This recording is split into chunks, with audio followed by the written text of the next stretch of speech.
Hello, everybody out there on YouTube. This is Jesse and Anthony, the Blue Harvest Star Wars Talk, and today we're going to be talking about this week's episode of Rebels, and it is and I'm going to butcher this, I know I am, the Wynkahthu Job. This is episode 9 of season 3 of Rebels. So basically, we're just, I'm not even going to attempt to butcher that. I'm going to call it, the W Job.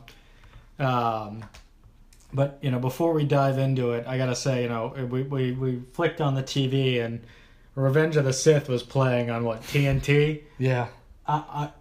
It's come to light recently that my DVDs of the prequel trilogy have magically been misplaced or lost in a move somewhere, and I honestly have not seen that in, I would guess, since 2007, 2008, I think is right when after it came out. Yeah, 2008, I think, is when the DVD came out. I think it was aired in 2005 or 6. And we had those friggin', we had the scene with the kids on the ground, dead by lightsabers, but not cut in half. Yeah. Which I was just like, all right, now I remember this movie. But I might have to revisit the prequels at some point, sadly, because it's been so long. But then again, I'd have to pay for them, which would be difficult, or watch them. I have them. I can let you borrow them. Oh, and thank you. Since I found out last week that my original trilogy is now missing, maybe we could mix and match. Well, yeah.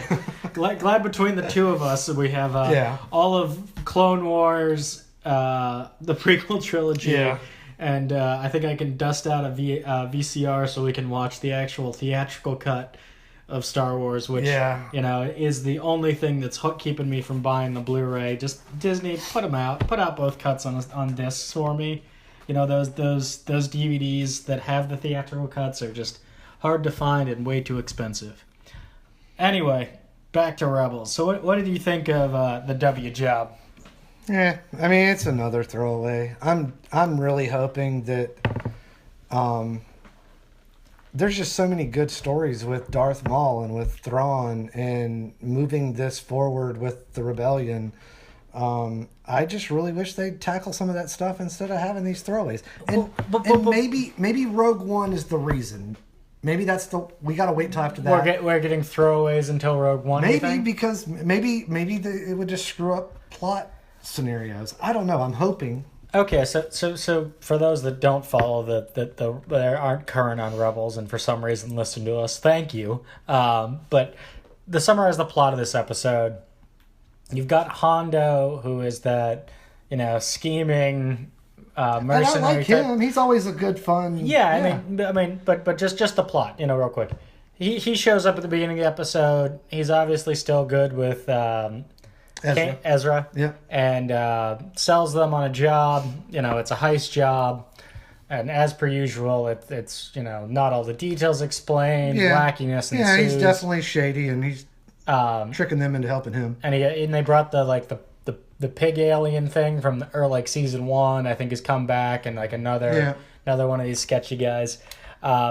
Which, I'm always happy to hear Lo Pan, because, me and Big Trouble in Little China. But I finally put it together. That's the voice actor that plays, or that's the actor, now voice actor, who plays the goose in Kung Fu Panda. Kung Fu Panda's dad, which is, if you haven't seen those are great Jack Black movies. Yeah, I've seen bits and pieces. Well, they do justice to Kung Fu movies, surprisingly. It's pretty impressive. But love to see him. Glad he's working. So they sell the Ghost crew on this job. You get your call back to the Imperial droid that Chopper became friends with. You get the interplay between the two, mercenary goon guys.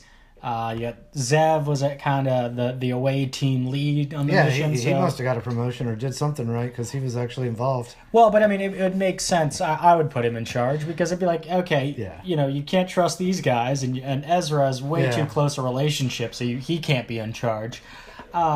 Anyway, so go to the whole thing. They're going to a planet. Were they going to steal proton bombs or proton bombs? Okay. But they were going after.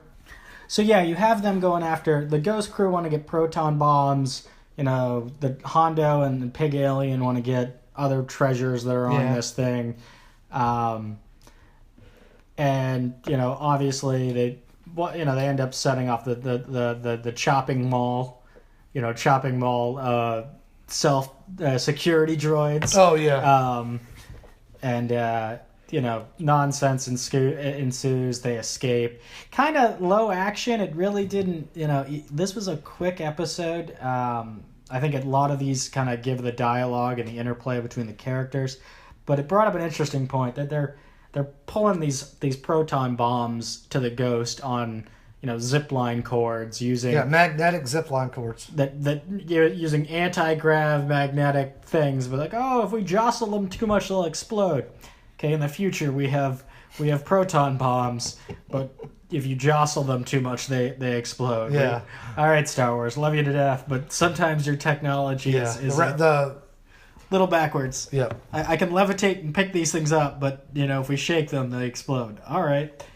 The other funny part of that was that there was the chopping mall droids, and I'll show you the trailer for this flick. And I keep making this reference.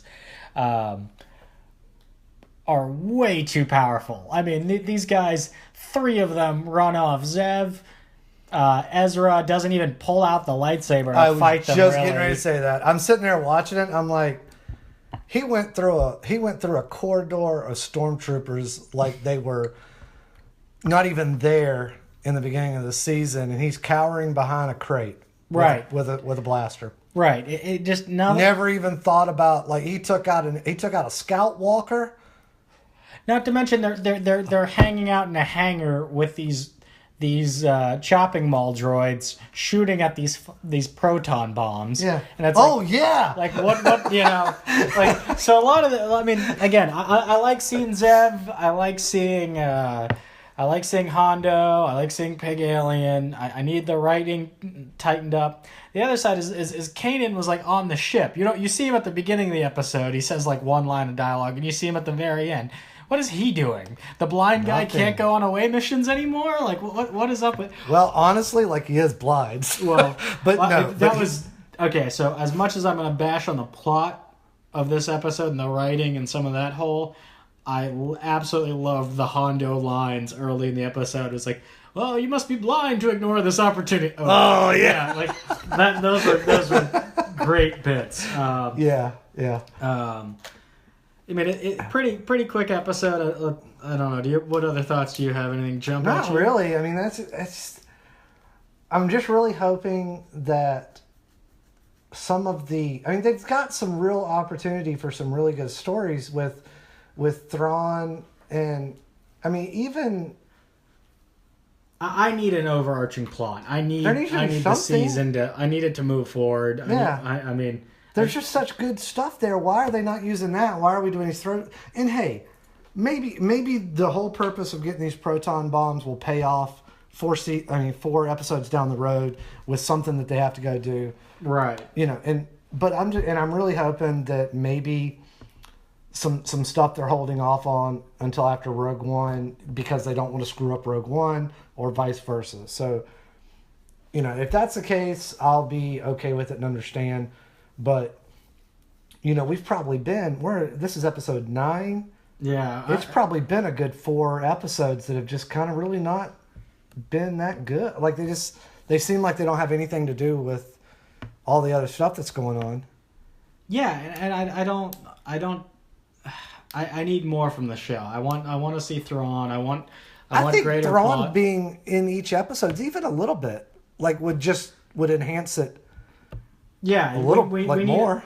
We need a longer plot. We need to see, scheming to capture, or maybe, scheming to, maybe something that would help with these episodes. Maybe something that would help with these episodes is instead of each one just being a one-off, maybe if like 2 episodes blended together, or 3 episodes have like a little three episode arc that might mean more. Maybe, I don't know. I mean, but Clone Wars did so much of that. That what they did? Yeah, a lot of multi-episode arcs. I think too many, honestly. So, but I think we need some more significant story, Rebels. I think that's where we're both are at. Well, I don't have any final thoughts. I will laugh at the fact that we have Revenge of the Sith muted in the background in the very end of the movie where Obi hands baby Luke to Owen and Aunt Beru. Yeah. And how horrendous that CGI background looks rather than... Isn't it crazy? It looks so bad compared to New Hope. Like, that, Yeah. Oh, man. There's a lot when you go watch some of them. There's a lot, and you look at it, and you're like, oh, I don't remember it being that bad then. Maybe that's worth talking about. Maybe worth it. Yeah. Maybe it's worth looking at and seeing what holds up, and if that, There's some stuff that does and some stuff that doesn't. And now TNT is cutting straight into Empire. What's up? No love for New Hope? All right. I think we're running in circles. Anyway, this is our episode of the W Job, episode 9 of Rebels. We will be back again next Saturday. I believe we have another episode of Rebels. And we will probably... I think that's the last one for Christmas break, I think. Yeah, but we're going to have some fun stuff coming for Christmas, guys. And, we'll figure out something to do during then. And until then, like, share, subscribe. Comment. Let us know how you guys checked out that Catalyst video. And we'd like to hear about whoever won the free digital downloads. And may the Force be with you.